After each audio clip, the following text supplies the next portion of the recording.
Tomah Joseph was an Algonquin Indian from the Grand Lake Stream area in Maine. And he came up with a pattern in the late 1800s that got really popular there. Now, Joseph was a tribe elder and the tribe's representative in the state legislature, so he was a pretty well-known public figure at the time, and he was a very well-respected guide in some of the waters of the area. Now, I don't think he came up with a name for this pattern, but it was popular enough that some years later, someone decided to call it the Tomah Jo. He created the pattern for the landlocked salmon at the time, so it has traditionally been tied as a salmon or steelhead fly. You'll sometimes see it on a wet fly hook, but there's nothing that says you couldn't tie this on a streamer hook and fish it for trout. Now, I first saw the pattern in Harold Hensel Smedley's Fly Patterns and Their Origins from 1946, but I did see that it was also in Ray Bergman's Trout. So this pattern has been a pretty famous and pretty well-known pattern for, close to 100 years now. Now, it's a pretty flashy pattern, got some silver in it, some bright colors, but overall, I think it was just a really fun one to tie. So there it is in the vise, a 150-year-old salmon steelhead pattern called the Tomah Jo. Now, I'm tying this on a size 4 salmon hook. Let's get that caught in right there. And I'm going to use some black 140 denier thread. Just catch it in right on top of that, where that little, bend is, and then I'll take it back here to the bend to start the tail.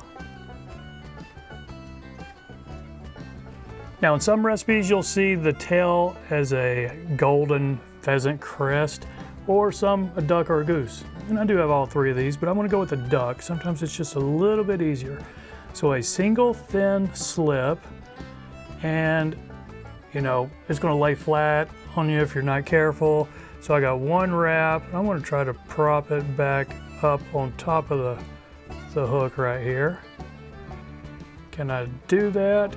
Not really. I'm not doing a very good job of getting this tail. So I'm going to back this one all the way off and then just try it again.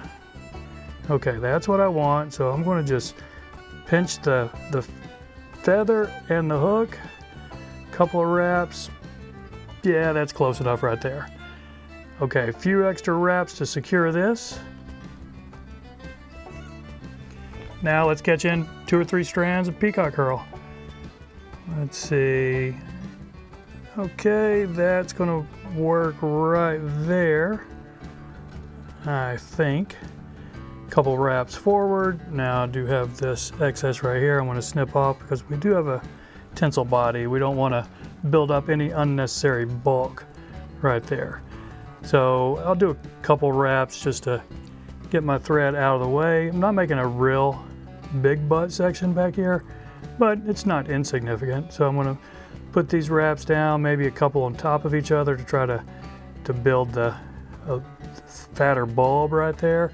Okay, and let's go maybe one more forward right here. Can back off these wraps right here and catch it off where my thread is. I'm going to go ahead and snip these. These are a little bit thick. Now I'm going to take my thread right back up to where I started it, just right on top of that little bend over right there. Now I'm going to catch in my Mylar tinsel, and this is a large, gold on one side, silver on the other. We want the silver showing, so we're going to catch it in with the silver toward the hook. And I'm catching it in up front, just minimize any extra lumps back here. We're going to have a little bit of one from that peacock, but it shouldn't be too bad. So get your thread back up here. Now just wrap these up.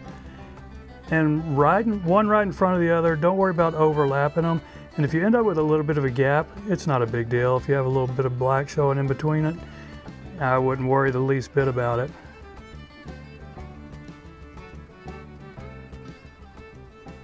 And I'm going to catch it off on top with just 2 wraps, and on top so that I can fold it back over and more easily take a couple wraps going back. And what we've done, we've really secured that Mylar, and we've also kind of filled in that gap right where that bend, that eye bend goes over. Now we do have a throat on this, red and yellow, just some barbs from strung saddle hackle. Not a whole lot, but I do want it kind of long. The few pictures I've seen of this did have it going out there to almost, I would say, the hook point. So let's catch this in with a couple wraps and then check our position, see if we like it. Okay, I think that's fine right there. Now, if they're laying a little bit too close to the hook, you can prop it up and put a wrap up under it. I don't think I need to in this case, so I'm just going to go ahead and secure these right here. Now we've got this excess up here to snip.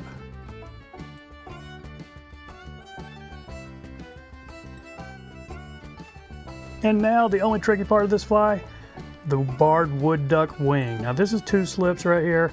They're not perfectly matched because this is not an Instagram fly, so they're going to look fine. Now this can be tricky. I want it a little bit past the bend of the hook.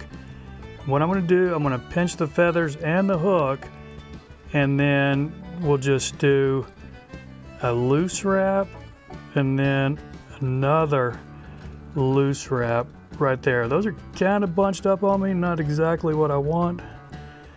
But if you don't get these perfect, again, I wouldn't worry too much about it, because if you've ever fished anything with a wood duck wing, you know that after 30 minutes in the water, this wing's going to be pretty mangled up anyway, and you're really not going to have a whole lot of definition on it anyway.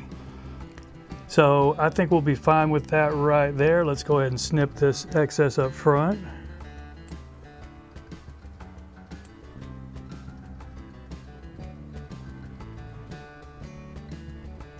All right, well, I wasn't getting those. What I will do, I want to go ahead and build my head, and then I can take my singeing tool and go in there and make sure my eye is open enough to get a tippet through there.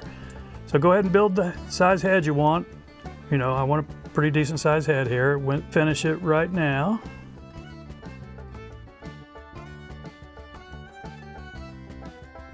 Now, if you do need to go in there with your singeing tool, and see I've got a couple of fibers sitting right there, you'll want to do that before you put your head cement or UV resin on it, because otherwise it might just melt it. And I'll show you how I do that real quick. Here's my thread burner, thread zapper. You just touch it to it right here, and it will singe these feathers right here. All right, mine didn't get them all the way. I think my batteries are about dead in that thing, so I'm just going to take the scissors and finish it up right there. And I think we're good enough. I can get my tippet through there, just a drop of head cement or UV resin on it, and you got a fishable fly. So that's it, my friends. I appreciate you watching. Y'all take care, and we'll see you next time.